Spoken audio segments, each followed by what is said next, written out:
वो उन्हें चेतावनी देगा ताकि इस यातना के स्थान पर ना आना पड़े। क्या वास्तव में स्वर्ग और नरक है? यदि है तो स्वर्ग और नरक कैसी जगह है?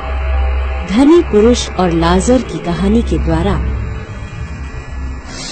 यीशु ने साबित किया कि स्वर्ग और नरक हैं। तब कैसे स्वर्ग या नरक जाने का फैसला किया जाता है? सब मृतकों का न्याय उनके कामों के अनुसार किया गया। इस धरती पर रहने के दौरान हमारे कर्मों के हिसाब से स्वर्ग या नरक जाने का फैसला किया जाता है। इसलिए मरने के बाद पछताने से कोई फायदा नहीं। नरक इतनी भयानक जगह है कि आग की पीड़ा में पानी की एक बूंद भी नहीं मिलती। यीशु ने कहा, यदि तेरे हाथ, पैर, आंखें पाप करवाएं तो उन्हें काट और निकाल दे।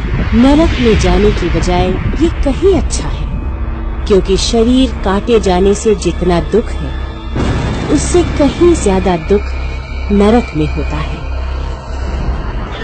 नरक के कीड़े कभी नहीं मरते और वहाँ की आग कभी नहीं बुझती। हर व्यक्ति को आग पर नमकीन बनाया जाएगा।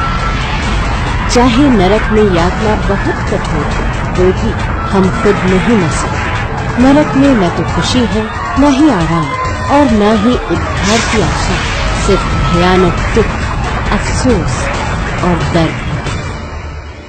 यदि हम सुसमाचार सुनकर नहीं पछताएंगे तो हमें नरक क्यों जाना पड़ता है? हम इस धरती पर पैदा होने से पहले स्वर्गदूत थे, लेकिन हमने स्वर्ग में पाप किए थे,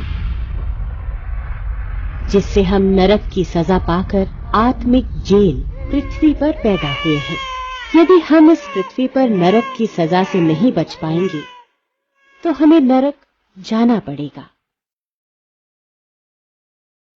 मैं कैसा अभागा मनुष्य हूँ, मुझे इस मृत्यु की देह से कौन छुड़ाएगा? परमेश्वर ने हम पर तरस खाया जिन्हें नरक में जाना पड़ता है। परमेश्वर इस धरती पर आए ताकि वो हमें नरक की सजा से बचने का मार्ग बताए। मैं पापियों को मन फिराने के लिए बुलाने आया हूँ।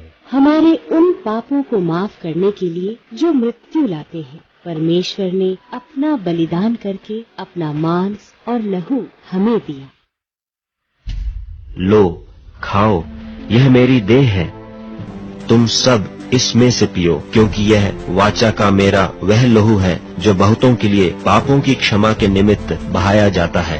जब हम नई वाचा का फसह मनाएंगे तो पापों की क्षमा की आशीष पाएंगे और नरक की सजा से बच जाएंगे और अनंत जीवन पाकर स्वर्ग वापस जाएंगे। जो मेरा मांस खाता और मेरा लहू पीता है, अनंत जीवन उसका है। मैं अंतिम दिन में उसे जिला उठाऊंगा।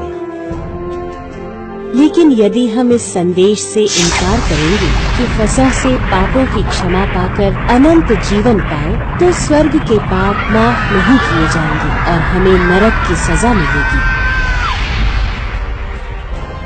मेरी बड़ी अभिलाषा थी कि मैं तुम्हारे साथ फसह खाऊंगा। कृपया पापों की क्षमा का चिन्ह नई वाचा का फसह मनाएं और स्वर्ग वापस जाएं।